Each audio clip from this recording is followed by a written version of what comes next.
What's up, guys? As you can see here, this will be the first shelf of my wrestling videos.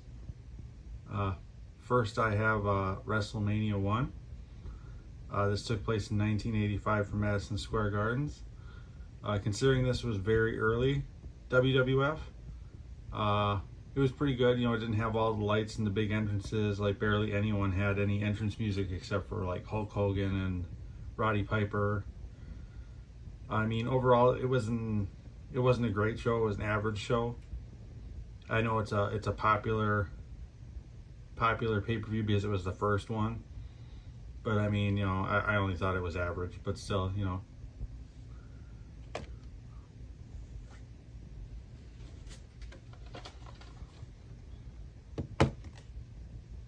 Then we have WrestleMania 2. This one was better than the first one. It took place from 3 different locations in New York, Chicago, and LA. As far as which one was better, I thought the New York segment, which was the first segment of this WrestleMania, was better than the other two, even though Hulk Hogan's was in LA. So overall, this one was also just kind of average. It wasn't anything to write home about.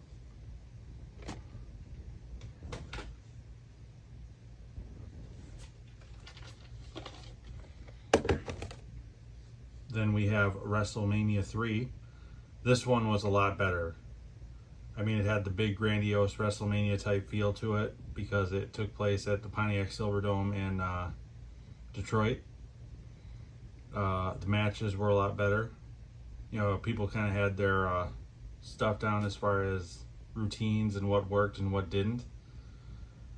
And the story going into Hulk Hogan versus Andre the Giant was a lot better than the match itself. But the undercard of this pay-per-view, especially Randy Savage versus Ricky Steamboat, was absolutely phenomenal.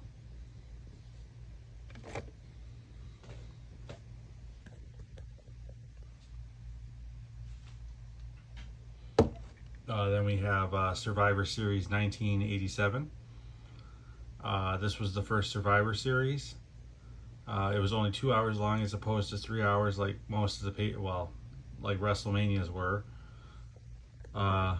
They mainly did this to compete with NWA's Starrcade at the time.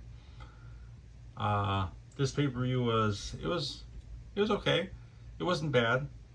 I mean, the editing to make it shorter kind of made it, you know, a little choppy, but they introduced the tag team Survivor Series match, which I kind of liked. It's a lot of people in the ring at the same time, which kind of made it a little difficult, but I liked the idea of it. I kind of wish they'd bring that back maybe, but they don't really have enough tag teams these days to do that.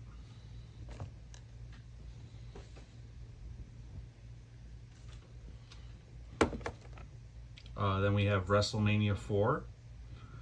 This was one of my favorite WrestleManias. This is where they had the tournament to decide the new World Heavyweight Champion.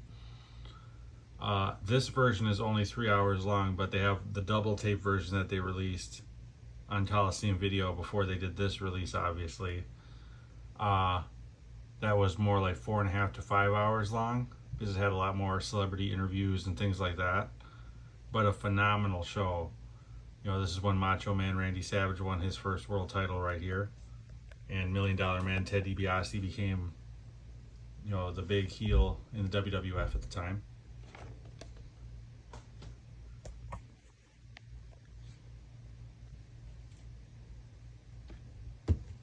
This one doesn't have the cover art, but this is SummerSlam 1988. This one, you know, they were trying to do the Mega Powers versus the Mega Bucks. It was only average. Again, it was edited down and kind of funky as far, and kind of, you know, kind of felt rushed instead of just letting it play out the whole 3 hours. You know, Honky Tonk Man got squashed by the Ultimate Warrior in like 10 seconds in this pay-per-view, which was kind of stupid.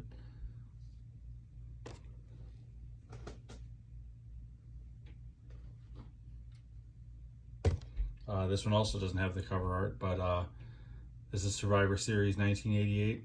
Again, more of the same kind of with 87. It wasn't fantastic, edited down, kind of choppy. You know, the only pay-per-view they really seemed to really be hard editing and let run its course with WrestleMania.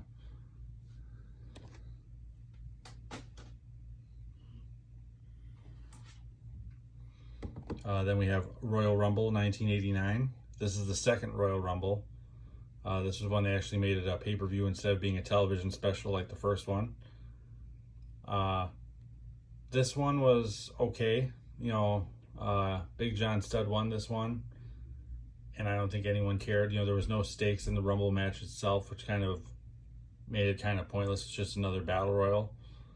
I don't think the Royal Rumble really became anything, you know, huge as far as stakes until 1992 when Ric Flair won the title, and then after that, the winner of the Rumble got a shot at the title, which made a huge difference in making this match even more popular.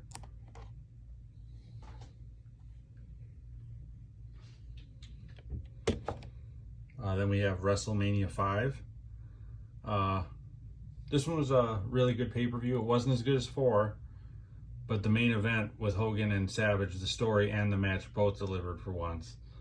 And then the match between Jake Roberts and Rick Rude in this pay-per-view was also amazing. Oh, or wait, no, just a second here, actually. Oh, it's the Ultimate Warrior and Rick Rude. It was Jake Roberts and Andre the Giant, yep. So that's my bad. But yeah, this pay-per-view was awesome. The whole Strike Force Brainbusters match was really good too, as that's when Strike Force broke up, which is Rick Martel and Tito Santana. And then Demolition versus the Powers of Pain was also really good as far as storyline goes.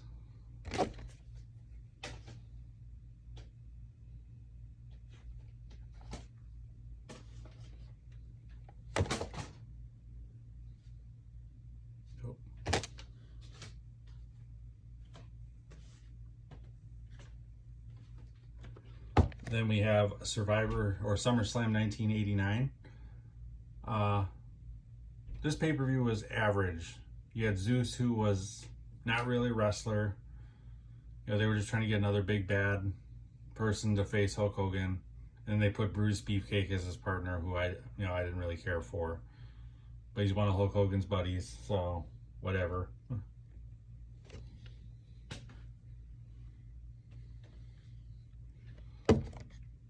Then we have the 1989 Survivor Series. I've only seen this one a handful of times, so I don't really remember if it was fantastic or not. I do know they broke up some teams for this pay-per-view.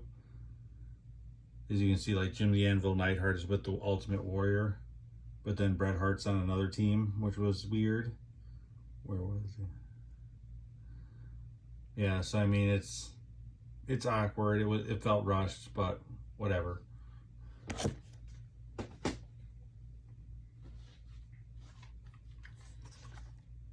Then this one doesn't have the cover art, but it's the Royal Rumble 1990.